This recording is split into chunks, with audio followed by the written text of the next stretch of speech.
Je me pose la question aux hommes ici qui sont en Occident, surtout les Africains.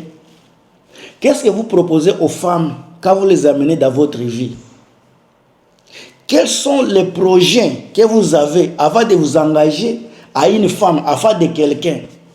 Toi, tu es encore ici de nouveau, tu es pauvre, tu n'as rien dans la vie. Tu es en train de te débrouiller. C'est toi qui vas aller convaincre la femme de quelqu'un pour être ta femme. Pendant que tu sais bien que la femme doit être une aide pour toi. La femme, c'est ta conseillère. Elle est là pour t'épauler, mais pas pour te... mes chers amis. Tu n'as rien. Tu es encore pauvre. Tu viens mener quelqu'un de là où elle est, tu l'amènes dans la pauvreté. Vous les femmes également, soyez prudentes. Hein? Ce n'est pas parce que tu as déjà pris de l'âge, tu as 30 ans, 35 ans, que tu vas tomber dans la main de n'importe qui. Mieux vaut vieillir seul que de vivre avec un monsieur qui n'a pas d'avenir.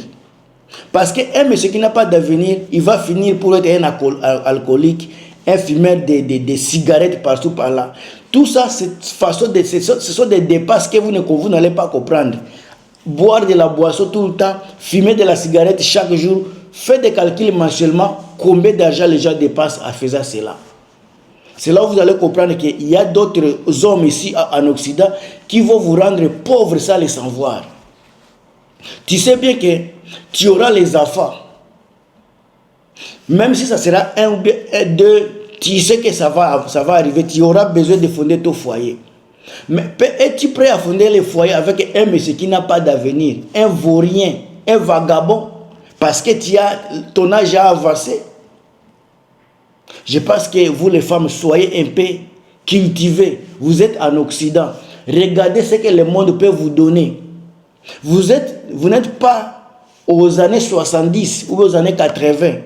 Encore moins aux années 2000. Maintenant, c'est 2025. La technologie évolue. Avant, les gens qui se mariaient à l'âge de 20 ans, l'expérience de vie à ce moment-là, peut-être c'était 50 ans. Mais aujourd'hui, l'espérance de vie, c'est 70, 75. Donc, tu peux également te marier à 30 ans, à 35 ans. Ne soyez pas pressés, parce qu'il y a les hommes qui sont là, comme les hommes d'Occident majorité ont échoué. Ils cherchent quelqu'un pour les aider à réussir dans la vie. Donc, il y a les hommes qui vous prennent comme des boucs émissaires pour réussir ici en Occident. Ils vont vous donner des promesses qui sont erronées. Pendant que toi, tu travailles 80 heures par semaine. Lui aussi travaille 80 heures par semaine. 40 heures par semaine. Toi aussi 40 heures par semaine. Mais tu vas voir, à la fin de la journée, quand vous retournez à la maison, c'est toi, la femme encore, qui va faire beaucoup de travaux à la maison. C'est toi qui vas préparer, c'est toi qui vas faire la vaisselle, c'est toi qui vas faire les travaux de ménage. Pendant que ce monsieur-là qui t'a pris comme femme, toi qui devrais être son aide, c'est lui qui doit préparer, la maison. Toi, tu es là, tu dois seulement l'aider dans le cas où il a besoin de ton aide. C'est ça la signification d'être une aide. Mais nous maintenant là, c'est comme si les hommes de l'Occident deviennent des aides. C'est eux qui aident les femmes. Mais en général, c'est les femmes qui devraient nous aider. Ces derniers temps, on a embryé, on a mixé, on a mélangé tout. Alors personne ne sait le travail de l'homme, personne ne connaît le travail de la femme dans les foyers. C'est pour cela que beaucoup de foyers se brisent ici en Occident, parce que les hommes veulent maintenir les femmes comme les esclaves, comme les femmes des années 2000. Ici en Occident, on parle de compromis. N'oublie pas que depuis que tu es ici en Occident, quand tu as quitté l'Afrique, tu as quitté seul. Peut-être tu es venu avec ta femme. Tu ne connais personne. Les personnes que tu vas connaître ici, tu vas rencontrer ici, ce sont de nouvelles personnes. Mais ta confidente, c'est ta femme. Ton ami, c'est ta femme. Toi aussi la femme. Ton mari, c'est ton confident, c'est ton ami, c'est comme ton papa, comme ton oncle. Comme toi aussi, tu es comme la tante, comme la maman à ton mari. Donc, vous devez être confident. Vous devez savoir que si tu es fatigué, l'autre également est fatigué. Même si on se tape comme si on est les hommes en Afrique, on n'est plus en Afrique, on est en Occident. Si vous allez faire 50-50, donc le monsieur là n'est pas un homme. Il est devenu comme une femme. Dans un foyer, une femme peut aider, mais ce n'est pas obligation. Dans les foyers, une femme aider, ce n'est pas mauvais du tout. C'est bon et c'est encourageant. Mais ce n'est pas la femme qui est source de revenus dans les foyers. L'aide, la femme est là juste pour vous donner un coup de pouce, pour vous aider. Mais les hommes, comme ils sont incapables, c'est elles maintenant qui commencent à contrôler les femmes, c'est battre à cause des revenus de la femme. C'est vrai que la situation n'est pas, la vie, l'économie n'est pas bonne. La vie n'est pas facile ici en Occident. Mais ce n'est pas parce que la vie est difficile que vous allez obliger à la femme de faire ce qu'elle n'est pas capable à faire. C'est là où les femmes là tombent dans l'infidélité parce qu'elles sont obligées à chercher de l'argent. Et puis quand elles tombent dans l'infidélité, c'est toi qui vas dire qu'elle est une femme facile, elle est tombée, elle est comme ça. Pense à tes exigences à la maison. Comment tu la traites? Est-ce que tu communiques avec ta femme? Comment tu communiques avec ta femme? Est-ce que tu la respectes? Tu lui donnes l'affection qu'il faut? La majorité de nos hommes ici en Occident ne le font pas. Surtout nous les Africains. Comme on est venu ici en Occident, on a amené nos villages avec nous dans les bagages. On a amené nos comportements africains ici. On a amené nos façons de faire les choses ici. On veut vivre l'Afrique en Occident. Là où ça ne marche pas, vous voyez que beaucoup de foyers, ça se brise facilement et rapidement. C'est parce que dans les foyers, vous verrez une personne, ça peut être une femme, ça peut être un homme. Il y aura quelqu'un qui veut commander, qui veut vivre comme l'Afrique. Pendant qu'ici, la situation géographique ne vous permet pas de vivre comme en Afrique. La situation sociale ne vous permet pas de vivre comme en Afrique. La situation économique ne vous permet pas. Donc c'est une autre vie, une vie tellement différente de ce que nous vivons en général. Ici en Occident, on ne vit pas comme en Afrique. Tout ce qui se fait en Occident, c'est la même vie, mais avec des choses, des comportements différents. Vous allez voir même les voisins ne sont pas les Noirs comme chez nous en Afrique. Ils sont différents. Ils ont une culture différente. Mais quand on va au travail également, on acquiert d'autres cultures.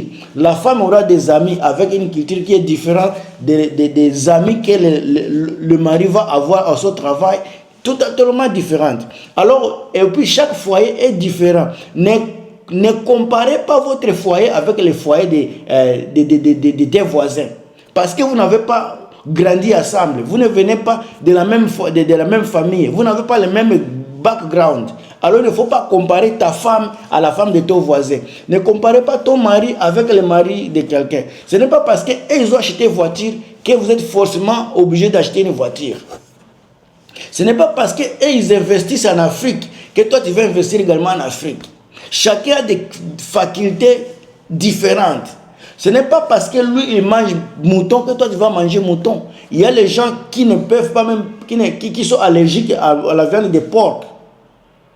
D'autres ne le sont pas. La même chose, il y a ceux qui sont capables de faire ceci et que vous n'êtes pas capable de le faire.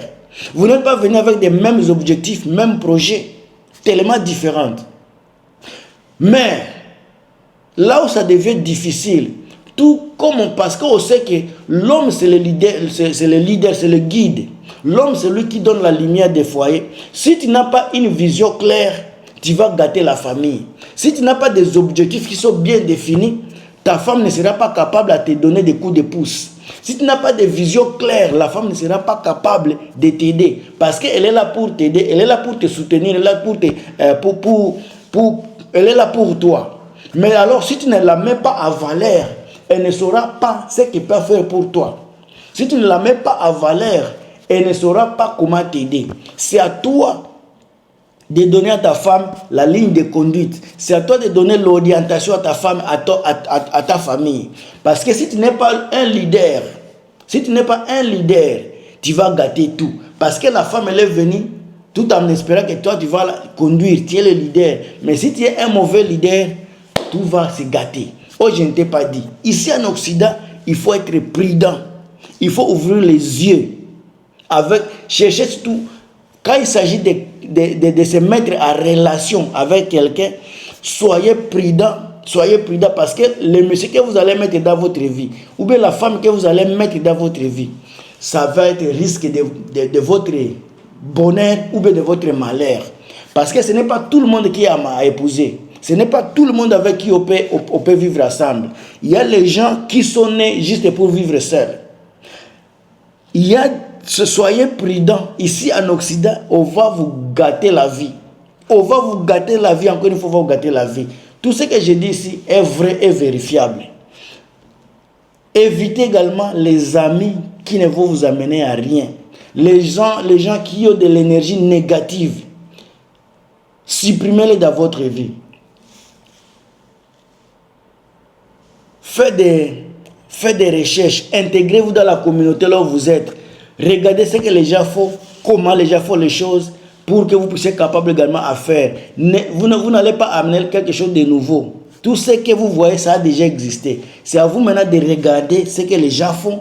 Si vous voyez que ça, là, ça ne va pas vous amener quelque part, choisissez ce qui vous vaut bien, ce qui peut vous amener loin. Dans la vie ici, il faut être quelqu'un de calcul, il faut être calculateur.